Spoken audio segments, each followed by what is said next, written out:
Hello મિત્રો, તો મિત્રો આજે આપણે આ વિડીયોમાં જોશું 12 ઓગસ્ટ 2026નું એટલે કે આજનું કરંટ અફેર. તો મિત્રો આપણે આ ડેઇલી કરંટ અફેર આપણે લઈને આવી રહ્યા છીએ. હવેથી ડેઇલી તમને વિડીયો મળશે ડેઇલી કરંટ અફેરનો.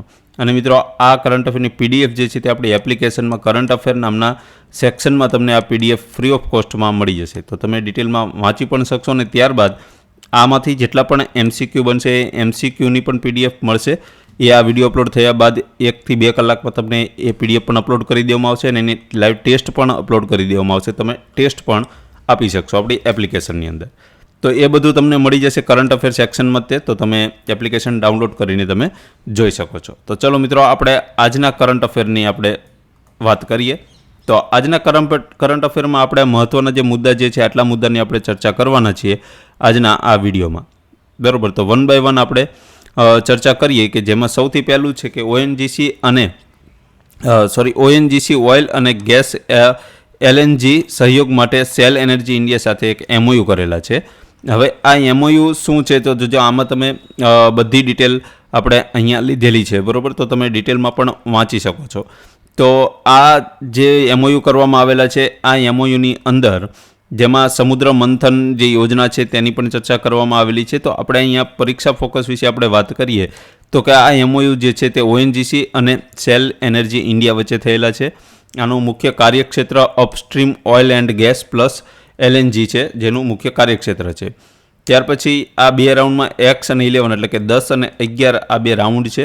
ત્યાર પછી આનું ફોકસ શું છે તો કે ડીપ વોટર અને અલ્ટ્રા ડીપ વોટર એક્સપ્લોરેશન આનું ફોકસ છે. એના માટે આ એમઓયુ કરવામાં આવેલા છે. કયા કાર્યક્રમ અંતર્ગત તો કે સમુદ્ર મંથન અથવા તો નેશનલ ઓફશોર એક્સપ્લોરેશન સ્કીમ અંતર્ગત આ કાર્યક્રમ અંતર્ગત આ એમઓયુ કરવામાં આવેલા છે. આની મંજૂરી જે છે તે કેન્દ્રીય મંત્રીમંડળ દ્વારા 31 જુલાઈ 2026ના રોજ આની મંજૂરી આપવામાં આવેલી છે. અને આ યોજનાનો ખર્ચ નિર્ધારિત કરવામાં આવેલો છે 84,084 કરોડ રૂપિયા. ત્યાર પછી આ નોન બાઇન્ડિંગ ફ્રેમવર્ક એમઓયુ છે જે સેલ હજીરા એલએનજી ક્ષમતા જે છે તેની 6 MTPA છે. અને આનો ઉદ્દેશ્ય સ્થાનિક સંશોધન, ઉર્જાની ઉપલબ્ધતા અને ભારતીય ઉર્જા સુરક્ષાને મજબૂત કરવાનો આ તેનો ઉદ્દેશ્ય છે. તો આના માટે ઓએનજીસી અને સેલ એનર્જી ઇન્ડિયા વચ્ચે એમઓયુ થયા છે. ચલો વાત કરીએ બીજા સમાચારની. તો કે અમેરિકાએ ઇન્ટરનેશનલ ન્યૂઝ છે, અમેરિકાએ મિડલ કોરિડોર વેગ આપવા માટે $201 million trans Caspian enterprise fund launch કરેલું છે. હવે તો આ જે ફંડ જે છે તે લોન્ચ કરેલું છે જેની અંદર કોણ પ્રભાવિત થશે તેની આપણે ચર્ચા કરીએ, બરાબર. તો આમાં છે કે ફંડ જે છે તે ટ્રાન્સ કેસ્પિયન એન્ટરપ્રાઇઝ ફંડ એટલે કે અથવા તો ટ્રીપ પ્લસ એન્ટરપ્રાઇઝ ફંડ પણ કહે છે, જે $201 મિલિયન જેનો પ્રાઇસ છે એટલે કે એનો ખર્ચો છે. ટોટલ બજેટ આપણે અહીંયા મૂકેલું છે તેમને. ત્યાર પછી એનો વેપાર માર્ગ જે છે તે ટ્રાન્સ કેસ્પિયન વેપાર માર્ગ, જેને મધ્ય કોરિડોર પણ આપણે કહીએ છીએ, ને જે દક્ષિણ કોસેસ અને પ્લસ મધ્ય એશિયા આ જે પ્રદેશ છે તે કવર થશે. આ ટ્રીપનું સંપૂર્ણ સ્વરૂપ શું છે તો કે આંતરરાષ્ટ્રીય શાંતિ અને સમૃદ્ધિ માટે આ એક ટ્રમ્પ રૂટ છે જે આર્મેનિયા દ્વારા અઝરબૈજાનને નાખચીવાન સાથે જોડે છે. ત્યાર પછી આમાં મુખ્ય કયા દેશો પ્રભાવિત થશે તો કે આમાં મુખ્ય દેશો પ્રભાવિત થશે આર્મેનિયા અને અઝરબૈજાન, બરાબર. આ 2 દેશો એમ મુખ્ય છે. આનું ફોકસ શું છે તો કે પરિવહન પ્લસ ઉર્જા પ્લસ ડિજિટલ કનેક્ટિવિટી અને પ્લસ ઇન્ફ્રાસ્ટ્રક્ચર, એના માટે આ ફંડ લોન્ચ કરેલું છે. ચાલો ત્યાર પછી ત્રીજા આપણે કરંટ અફેર તરફ જઈએ તો કે એસ્ટ્રોબેઝ ફરીથી વાપરી શકાય તેવા લોન્ચ સિસ્ટમ માટે એવરેસ્ટ નામનું એક એન્જિન બનાવેલું છે જે 800 KN રોકેટ એન્જિનનું અનાવરણ કરેલું છે, બરાબર. તો આ અનાવરણ જે છે તે કોને કરેલું છે તો કે અહીંયા જોઈએ તો કે બેંગલુરુ સ્થિત જે સ્પેસ સ્ટાર્ટઅપ એસ્ટ્રોબેઝ સ્પેસ ટેકનોલોજીએ આ ફૂલ ફ્લો સ્ટેજ્ડ કમ્બન્શન ચક્રનો ઉપયોગ કરીને 800 KN liquid oxygen plus methane આનો યુઝ કરીને રોકેટ એન્જિન એવરેસ્ટનું અનાવરણ કર્યું છે. જે કંપની તેનું ભારતનું પ્રથમ ખાનગી રીતે નિર્મિત FFAC લિક્વિડ રોકેટ એન્જિન તરીકે વર્ણવે છે. હવે આ એન્જિન જે છે તે ફરીથી વાપરી શકાય તેવા મધ્યમ લિફ્ટ લોન્ચ વાહનો માટે છે અને સ્વદેશી પ્રોપલન્સ અને લોન્ચ ઇન્ફ્રાસ્ટ્રક્ચર વિકસાવવાની એસ્ટ્રોબેઝની યોજનાનો એક આ ભાગ છે. હવે આ એવરેસ્ટ એન્જિન છે શું, તો એના વિશે આપણે થોડી ડિટેલમાં ચર્ચા કરીએ. તો કે એવરેસ્ટ એ 8000 KN ક્લાસનું LOX methane rocket engine છે, જે એસ્ટ્રોબેઝ સ્પેસ ટેકનોલોજી દ્વારા વિકસાવવામાં આવ્યું છે, જેનો થ્રસ્ટ કેટલો છે 800 KN. ત્યાર પછી પ્રોપેલન્ટ્સ જે છે તે લિક્વિડ ઓક્સિજન પ્લસ મિથેનનો ઉપયોગ કરીને એન્જિન વર્ક કરે છે, જેનું એન્જિન ચક્ર આપણે જોયું ફૂલ ફ્લો સ્ટેજ કમ્બન્શન. ત્યાર પછી આનો વિશિષ્ટ આવેગ જે છે 340 સેકન્ડનો, અને ત્યાર પછી એનો થ્રોટલ રેન્જ જે છે તે 50%થી -110% છે. આનો હેતુ આપણે જોયો કે ફરીથી વાપરી શકાય તેવા મધ્યમ લિફ્ટ લોન્ચ વાહનો માટે છે. અને આ કુલ એન્જિન હોટ ફાયર પરીક્ષણ એ આગામી મુખ્ય વિકાસ સીમાચિહ્ન છે. ત્યાર પછી આ યોજનાની ડિટેલની વાત કરી છે આપણે. પરીક્ષા ફોકસની આપણે ચર્ચા કરી કે પરીક્ષામાં કેવા પ્રશ્નો આમાંથી ડાયરેક્ટ આવી શકે. તો એન્જિનનું નામ એવરેસ્ટ એસ્ટ્રોબેઝ સ્પેસ ટેકનોલોજી દ્વારા વિકસાવવામાં આવેલું છે, જે આવેલું છે કર્ણાટક બેંગ્લોર ખાતે સ્થિત છે. એનો થ્રસ્ટ છે 800 KN. ત્યાર પછી એન્જિન ચક્ર જોયું આપણે ફૂલ ફ્લો સ્ટેજ કમ્બન્શન. ત્યાર પછી પ્રોપેલન્ટ્સ આપણે પ્રવાહી ઓક્સિજન એટલે કે લિક્વિડ ઓક્સિજન પ્લસ મિથેનનો ઉપયોગ કરે છે.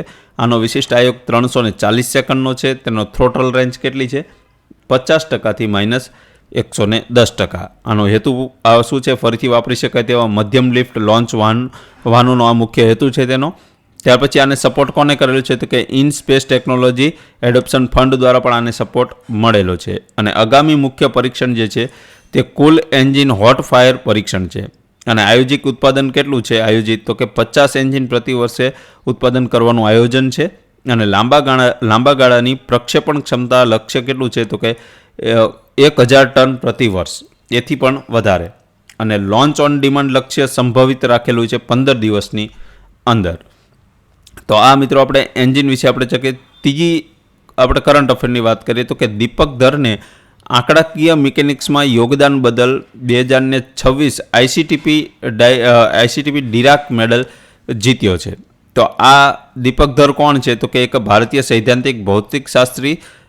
દીપક ધરને આંકડાકીય મિકેનિક્સમાં અગ્રણી યોગદાન બદલ international centre for theoretical physics દ્વારા 2026માં ડિરાક મેડલ તેમને એનાયત કરવામાં આવેલો છે. હવે તેમને દીપક ધર વિશે પણ માહિતી આપેલી છે. અને ત્યાર પછી એમને બીજા કયા પુરસ્કારો મળેલા છે, તો કે શાંતિ સ્વરૂપ ભટનાગર પુરસ્કાર 1991માં મળેલો છે. આઈસીટીપી JR શ્રાઇફર પુરસ્કાર 1993માં મળેલો છે. ત્યાર પછી TWS પુરસ્કાર તેમને 2002માં પ્રાપ્ત થયો હતો. ત્યાર પછી બોલ્ટ્ઝમેન મેડલ જે 2022માં એમને પ્રાપ્ત થયો હતો, જે પ્રથમ ભારતીય પ્રાપ્તકર્તા હતા. ત્યાર પછી તેમને પદ્મભૂષણથી પણ નવાજવામાં આવ્યા હતા 2023માં. અને આ 2026માં તેમને 2026માં ડિરાક મેડલથી નવાજવામાં આવેલા છે. હવે આ ડિરાક મેડલ જે છે તે દીપક ધરને મળેલો છે. આ કઈ સંસ્થા આપે છે, આઈસીટીપી. ત્યાર પછી આંકડાકીય ભૌતિકશાસ્ત્ર અને આંકડાકીય મિકેનિક્સ ક્ષેત્રમાં આ મેડલ આપવામાં આવે છે. અને આ મેડલની સ્થાપના ક્યારે થઈ હતી, 1985માં. અને આનું નામ કોના, તો કે પોલ ડિરાક નામનો એક બ્રિટિશ ભૌતિકશાસ્ત્રી હતા, તેમના નામ પરથી આ મેડલનું નામ ડિરાક મેડલ પાડવામાં આવેલું છે. ત્યાર પછી 2026માં દીપક ધર સિવાય કોને મળેલા છે, તો કે બર્નાર્ડ ડેરિકા, માર્ક મેઝાર્ડ અને હેમ સોમ્પોલિન્સ્કી દ્વારા ને પણ આ પુરસ્કારથી એનાયત કરવામાં આવેલા છે. ત્યાર પછી બોલ્ટ્ઝમેન પુરસ્કાર આપણે જોઈએ 2022માં મળેલો તો દીપક ધરને, જે પ્રથમ ભારતીય પ્રાપ્તકર્તા હતા. પદ્મભૂષણથી નવાજવામાં આવેલા છે. તે ઉત્તર પ્રદેશના પ્રતાપગઢના છે, બરાબર ને. તેમને કલટેક 1978માં તેમને PhD પણ કરેલું છે. અને વર્તમાનમાં અત્યારે તે INSA પ્રતિષ્ઠિત પ્રોફેસર ICTM TRFR ખાતે તે પ્રોફેસર તરીકે ફરજ બજાવે છે. ત્યાર પછી દીપ્તિ ગૌર મુખર્જીને ઉચ્ચ શિક્ષણ સચિવ તરીકે નિયુક્ત કરવામાં આવ્યા છે. તો આ જે વરિષ્ઠ IAS અધિકારી દીપ્તિ ગૌર મુખર્જીને શિક્ષણ મંત્રાલયના ઉચ્ચ શિક્ષણ વિભાગના નવા સચિવ તરીકે નિયુક્ત કરવામાં આવેલા છે. ત્યાર પછી તેમના વિશે તમે ડિટેલમાં વાંચી શકો છો. તો અહીંયા આપણે જોઈએ પરીક્ષા ફોકસ પોઈન્ટ શું છે, તો કે જે સેક્રેટરી ઉચ્ચ શિક્ષણ વિભાગ તરીકે તેમની નિમણૂક કરવામાં આવેલી છે, જે શિક્ષણ મંત્રાલય હેઠળ કામ કરે છે. જે આ દીપ્તિ ગૌર જે છે તે 1993ના બેચના IAS ઓફિસર છે, જેમની મધ્યપ્રદેશ કેડર છે. અને અગાઉ તે કોર્પોરેટ બાબતો મંત્રાલયના સેક્રેટરી તરીકે ફરજ બજાવતા હતા અને નિમણૂકની સંસ્થા કેબિનેટની નિમણૂક સમિતિ દ્વારા તેમની નિમણૂક કરવામાં આવેલી છે. અને ત્યારબાદ તેમને આ નેશનલ હેલ્થ ઓથોરિટીમાં ફરજ બજાવેલી છે. આરોગ્ય અને પરિવાર કલ્યાણ મંત્રાલયમાં અધિક સચિવ તરીકે પણ તેમને ફરજ બજાવેલી છે. બરોબર. ત્યાર પછી એમની નિમણૂક 10 ઓગસ્ટ 2026ના રોજ કરવામાં આવી છે. ત્યાર પછીનું કરંટ અફેર જો કે લિંગ્વિસ્ટિક્સ ઓલિમ્પિયાડ 2026માં ભારતે એક ગોલ્ડ 3 બ્રોન્ઝ મેડલ જીત્યા છે. તો આ ઇન્ટરનેશનલ લિંગ્વિસ્ટિક ઓલિમ્પિયાડ શું છે? તો કે આ એક માધ્યમિક શાળાના વિદ્યાર્થીઓ માટેની એક વાર્ષિક આંતરરાષ્ટ્રીય સ્પર્ધા છે, જેની શરૂઆત 2003માં કરવામાં આવી હતી, જેમાં વિદ્યાર્થીઓ અજાણ્યા ભાષાઓના આધારે સમસ્યાઓનો હલ કરે છે અને ભાષાશાસ્ત્ર અથવા સમસ્યાઓમાં વપરાતી ભાષાઓનું કોઈ પૂર્વ જ્ઞાન જરૂરી હોતું નથી. ત્યાર પછી આના વિશે આપણે વાત કરીએ તો 2025માં ભારતની સિદ્ધિ શું? તો કે ટોટલ 33 મેડલ જીત્યા હતા, જેમાં ગોલ્ડ મેડલ 5 હતા, સિલ્વર 9 હતા અને બ્રોન્ઝ મેડલ 19 હતા. અને ત્યાર પછી વિશિષ્ટ પદવી પણ મળેલી હતી, એવી ટોટલ 18 હતી. અને ભારતે આમાં પ્રથમવાર ભાગીદારી કરી હતી 2009માં. ત્યાર પછી આપણે પરીક્ષા ફોકસ વિશે આપણે વાત કરીએ તો કે આ ઇન્ટરનેશનલ લિંગ્વિસ્ટિક ઓલિમ્પિયાડ 2026 જેનું યજમાની કરી હતી બુકારેસ્ટ, રોમાનિયાએ 26 જુલાઈથી 2 ઓગસ્ટ સુધી આ ઓલિમ્પિયાડ ચાલુ હતી. બરાબર. તેમાં એક ગોલ્ડ મેડલ, 3 બ્રોન્ઝ અને એક ઓનરેબલ મેન્શન પ્રાપ્ત થયું છે ભારતને. આમાં ગોલ્ડ મેડલ વિજેતા કોણ હતા? એમનું નામ છે શ્રી લક્ષ્મી વેંકટરામન. બ્રોન્ઝ મેડલ વિજેતા આરવ અનિલ રાવ, નિશાંત શંકર લક્ષ્મણન અને અદ્ય મિશ્રા. ત્યાર પછી માનનીય ઉલ્લેખ છે એ કોને મળેલો છે? કે સોહમ અમિત પેડનેકરને. તો આમાં રાષ્ટ્રીય પસંદગી જે છે તે પાણીની ભાષાશાસ્ત્ર ઓલિમ્પિયાડ એમના દ્વારા પસંદગી કરવામાં આવે છે જે આ સ્પર્ધામાં ભાગ લેવા માટે. બરાબર. તો આ આપણે અહીંયા જોયું 2025માં આપણે ભારતનું પરફોર્મન્સ પણ આપણે અગાઉ જોયું. ત્યાર પછી એક મહત્વના સમાચાર છે કે કરવેરા અને અન્ય કાયદા એટલે કે સુધારા બિલ 2026 જે વિદેશ રોકાણકારો અને વ્યવસાયો માટે કર મુક્તિ છે. તો આ શું છે? તો કે કરવેરા અને અન્ય કાયદા સુધારા બિલ 2026 શું છે? તો કે આમાં 4 ઓગસ્ટ 2026ના રોજ લોકસભામાં લોકસભામાં રજૂ કરવામાં આવ્યું અને 6 ઓગસ્ટ 2026ના રોજ લોકસભામાંથી પસાર કરવામાં આવ્યું. હવે આનો હેતુ શું છે? તો કે કર જોગવાઈઓમાં સુધારો કરો અને નિર્દિષ્ટ સંસ્થાઓને લક્ષિત મુક્તિ આપો. બરાબર. તો આમાં શું થાય છે કે કર વધારામાં કર જે છે જોગવાઈઓ એમાં સુધારો કરવાનો અને જે પણ નિર્દેશિત સંસ્થાઓ જે છે તેમાં લક્ષિત મુક્તિ આપવાનો આનો મુખ્ય હેતુ છે. ત્યાર પછી રિપ્લેસ શું છે? તો કે આવક સુધારા વટહુકમ 2026ને રિપ્લેસ કરે છે. ત્યાર પછી આ વટહુકમની તારીખ કઈ હતી? તો આ ઇમ્પોર્ટન્ટ છે, 5 જૂન 2026 આ વટહુકમની તારીખ હતી. આ પણ મિત્રો ખાસ યાદ રાખજો. ત્યાર પછી આપણે બીજું ડિટેલમાં છે, તમે ડિટેલમાં તો ડાયરેક્ટ PDF પણ મિત્રો તમે વાંચી શકો છો. સોરી મિત્રો, નેક્સ્ટ પેજ આવી ગયો. હા, બરાબર. આ ડિટેલમાં તમે વાંચો. PDF આપણે અવેલેબલ છે એપ્લિકેશનની અંદર. તો આપણે મુખ્ય મુદ્દા ઉપર જ આપણે વાત કરીએ તો કે કરવેરા અને અન્ય કાયદા સુધારા બિલ જેનું નામ છે, બરાબર, આ 4 ઓગસ્ટ 2026ના રોજ રજૂ કરવામાં આવ્યો લોકસભામાં અને 6 ઓગસ્ટે તે પસાર કરવામાં આવ્યો. ત્યાર પછી લાભાર્થીઓ કોણ છે? તો કે FPI, BIS અને નિર્દિષ્ટ વિદેશી કંપનીઓ જે છે તેનો લાભ લે છે. ત્યાર પછી ચોક્કસ વ્યાજની આવક અને મૂડી લાભ પર મુક્તિ મળશે. આની જે અસરકારક તારીખ કઈ છે? તો કે 1 એપ્રિલ 2026થી ઉલ્લેખિત સરકારી સુરક્ષા આવક માટે આ તારીખ નક્કી કરવામાં આવી છે. ત્યાર પછી બિઝનેસ ટ્રસ્ટ કયા કયા છે? તો કે REITs અને INVITs. ત્યાર પછી SPV સરચાર્જ જે છે તે નિર્દિષ્ટ વ્યવસ્થા હેઠળ 25% રાખવામાં આવેલો છે. ડિજિટલ પેમેન્ટમાં 0 MDR જોગવાઈમાં ફેરફાર કરવા માટે કાનૂની માળખું કોઈ તાત્કાલિક UPI ટેક્સ નથી. બરાબર. કોઈ તાત્કાલિક UPI ટેક્સ પણ રાખવામાં આવેલો નથી. આમાં મુખ્ય ઉદ્દેશ્ય શું છે આનો? તો કે વિદેશી રોકાણને આકર્ષવાનો, ઇલેક્ટ્રોનિક્સ ઉત્પાદનને પ્રોત્સાહન આપવાનો અને વધુ કર નિશ્ચિતતા પ્રદાન કરવાનો. ચાલો, ત્યાર પછીનું કરંટ અફેર જોઈએ કે તો કે સાંખ્યિક અને કાર્યક્રમ અમલીકરણ મંત્રાલયે સંશોધન અભ્યાસ માટે IDS અને ISI કોલકાતા સાથે 2 સમજૂતી કરાર પર હસ્તાક્ષર કર્યા છે. હવે આ શું છે તો કે આ જીડીપી જે છે, આ જે જીડીપી જે છે તે જીડીપીના આંકડા જે છે તેનો જીડીપી આવ્યા પહેલાં તેનો અંદાજ લગાવવાનો મુખ્ય ઉદ્દેશ્ય છે. બરાબર, તેની અંદર આપણે તમે જોયું કે જીડીપી નાઉસકાસ્ટિંગ શું છે, NS ડેટા શું છે, આ બધાનું વિશ્લેષણ કરીને તે જીડીપીનો અંદાજ લગાવે છે. બરાબર, ત્યાર પછી આપણે સોરી મિત્રો પાછળના પેજમાં ત્યાર પછી આપણે આમાં મહત્ત્વના આપણે ટોપિક વિશે વાત કરીએ પરીક્ષા ફોકસ માટે, તો કે આ આંકડાઓ અને કાર્યક્રમ અમલીકરણ મંત્રાલય જે છે તેના અંડર આ કામ કરે છે. અને આની જે ભાગીદારી સંસ્થાઓ કઈ છે તો કે આ IDIS, ત્યાર પછી ઇન્ડિયન સ્ટેટિસ્ટિકલ ઇન્સ્ટિટ્યૂટ કોલકાતા. આમ આ જે MOU જે છે તે આ બંને વચ્ચે થયા હતા. બરાબર, અને જીડીપી નાઉકાસ્ટિંગ સોફ્ટવેર આ જે એમનું શું છે કી ટૂલ છે. બરાબર, ત્યાર પછી આ આમનું વિઝન, ઉદ્દેશ્ય અને વિઝન શું છે કે ડેટા આધારિત નિર્ણય લેવાની ક્ષમતાને મજબૂત બનાવવાનો આમનો મુખ્ય ઉદ્દેશ્ય છે. અને વિઝન શું છે કે તો ભારત 2047માં જે ભારતનું વિઝન છે તેને સાક્ષર કરવાનો છે.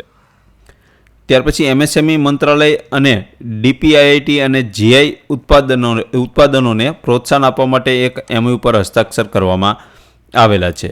હવે આ MOU શું છે તો કે આ MOU વિશે આપણે વાત કરીએ, સોરી મિત્રો, આ MOU વિશે આપણે વાત કરીએ તો કે MSME મંત્રાલય અને DPIIT જે છે તેમના વચ્ચે આ મુખ્ય હસ્તાક્ષરો થયા છે, જે 5 ઓગસ્ટ 2026ના રોજ નવી દિલ્હી વાણિજ્ય ભવન ખાતે થયા છે. હવે આ હસ્તાક્ષર કોણે સાઇન કર્યા છે કે મોહમ્મદ સાલિક પરવાઇઝ જે છે તે ડાયરેક્ટર છે MSME મંત્રાલયના, તેમના દ્વારા હસ્તાક્ષર કરવામાં આવેલા છે. હવે આની અંદર આપણે મુખ્ય ફોકસની આપણે વાત કરીએ તો કે આ MOU જે છે તે કોના વચ્ચે, MSME મંત્રાલય અને DPIIT વચ્ચે થયા છે 5 ઓગસ્ટ 2026ના રોજ. એનો ઉદ્દેશ્ય છે કે GI ઉત્પાદનોનું વ્યાપારીકરણ અને બજાર એક્સેસ જે છે તેને વધારવાનું આ એમનો મુખ્ય ઉદ્દેશ્ય છે. એમની મુખ્ય પહેલ વન ડિસ્ટ્રિક્ટ વન પ્રોડક્ટ, આવો એમનો મુખ્ય પહેલ છે. ત્યાર પછી ડિજિટલ જે પ્લેટફોર્મ જે છે તે ONDC પ્લસ જેમ. ત્યાર પછી બ્રાન્ડ છે ઇન્ડિયા GI. ત્યાર પછી GI નોડલ વિભાગ જે છે તે DPIIT અંતર્ગત છે. અને GI કાયદો જે છે ભૌગોલિક સંકેતો ઓફ ગુડ્સ, એટલે કે રજિસ્ટ્રેશન એન્ડ પ્રોટેક્શન એક્ટ 1999. આમાં લાભાર્થીઓ કોણ છે તો કે GI ટેગના જે સમૂહ જે છે, ત્યાર પછી કારીગરો છે, વણકરો છે અને અન્ય ઉત્પાદકો છે, તે આમના લાભાર્થીઓ છે. ત્યાર પછી આનું કી ફોકસ છે ગુણવત્તા માનકીકરણ પ્લસ ડિજિટલ સક્ષમતા અને બજાર એક્સેસ. ત્યાર પછીની વાત કરીએ આપણે કે ડૉક્ટર શ્રીનિવાસ કુમાર તુમ્માલાએ પૃથ્વી વિજ્ઞાન મંત્રાલયના સચિવ તરીકે તેમની નિમણૂક કરવામાં આવી છે. હવે એમના વિશે આપણે અહીંયા ડિટેલમાં આપણે તમે જોઈ શકો છો. તો આપણે પરીક્ષા ફોકસની આપણે વાત કરીએ તો અહીંયા નીચે મિત્રો જોઈ લઈએ આપણે, એક જ મિનિટ. તો આમની નિમણૂક છે જે છે તે નવી પોસ્ટ સેક્રેટરી પૃથ્વી વિજ્ઞાન મંત્રાલય તરીકે કરવામાં આવી છે, જે કેબિનેટની નિમણૂક સમિતિ જે છે તેમના દ્વારા ની નિમણૂક કરવામાં આવી છે. અને ચાર્જ સ્વીકાર્યાથી 2 વર્ષ અથવા આગળના આદેશ સુધી આ ફરજ બજાવશે. અગાઉ તે IOTWSના સચિવાલય યુનેસ્કો IOC ખાતે તે ફરજ બજાવતા હતા. એમની મુખ્ય ભૂમિકા હતી. ત્યાર પછીની વાત કે અગાઉની સંસ્થા કઈ છે, આપણે જોઈએ INCOIS, જેના ડિરેક્ટર પદ તરીકે તે હતા અને તે આવેલી છે, આ સંસ્થા આવેલી છે હૈદરાબાદ ખાતે. ત્યાર પછી વાત કરીએ કે મુખ્ય યોગદાન છે તે કે ભારતની જે સુનામી અર્લી વોર્નિંગ સિસ્ટમ જે છે, બરાબર, આ એમનું મુખ્ય યોગદાન છે. જે આપણે એક સમુદ્રમાં જે તુફાન આવ્યું હતું ત્યારે એક સિસ્ટમ બનાવી હતી કે અર્લી સુનામી વોર્નિંગ સિસ્ટમ બનાવવામાં આમનો મુખ્ય ભૂમિકા તેમાં રહેલી હતી, આ સિસ્ટમ ડેવલપ કરવામાં. બરાબર, ક્યાં આવી હતી સુનામી? હિન્દ મહાસાગરમાં. બરાબર, ત્યાર પછી આ જે સંસ્થા છે તે સંસ્થાની સ્થાપના 2005માં કરવામાં આવી હતી અને આની સંકલન સંસ્થા કઈ છે તો કે યુનેસ્કો IOC. ત્યાર પછી MOESનો મુખ્ય કાર્યક્રમ ડીપ ઓશન મિશન છે. તો મિત્રો આજના આપણે આ કરંટ અફેરની ચર્ચા કરી. આમાં વન લાઇનર પ્રશ્નો પણ જો તો મિત્રો અહીં નીચે આપેલા છે, તો આ સંપૂર્ણ પીડીએફ તમને આપણી એપ્લિકેશનમાં મળી જશે. તો તમે એપ્લિકેશન ડાઉનલોડ કરીને પીડીએફ સંપૂર્ણ વાંચી શકો છો. આ મિત્રો ન્યૂઝ એવા છે કે તમને જીપીએસસીની પરીક્ષામાં પણ તમને ઉપયોગી થઈ શકે છે. તો ચલો મિત્રો આપણે મળીએ નવા વિડીયોમાં. જય હિન્દ.